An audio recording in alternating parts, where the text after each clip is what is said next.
Vikosi vya usalama nchini Irani vinasema kwamba vimewakamata zaidi ya watu 100 kwa shutuma za kuungana moja kwa moja na mtandao unaohamasisha maandamano na vurugu ndani ya nchi hiyo. Aidha, vikosi hivyo vimeeleza kwamba wamebaini kuna mtandao wa uhusikwaji wa mataifa baadhi kutoka nje, hususan taifa la Marekani na Israeli, katika kugeuza kile kinachodai kwamba ni maandamano ya kiuchumi kuwa hali ya vurugu na kuhamasisha mapinduzi ya utawala wa Ali Khamenei. Polisi katika mji wa Rostan wameeleza kwamba kwa kufanya kazi pamoja na vikosi vya jeshi na pamoja na vikosi vya kijasusi ndani ya nchi hiyo, vimeweza kuwakamata zaidi ya watu 100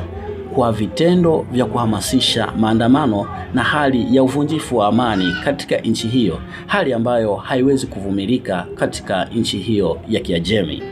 Aidha, polisi katika jimbo la Rostan wameweza kubaini makundi mawili ambayo yanahusishwa na mtandao wa kigaidi, ambayo yanapanga njama za kuharibu hali ya amani na kuongeza hali ya fujo katika miji ya Borujet na Khorramabad, hali ambayo vikosi hivyo vya usalama vinadai kwamba haiwezi kuvumilika.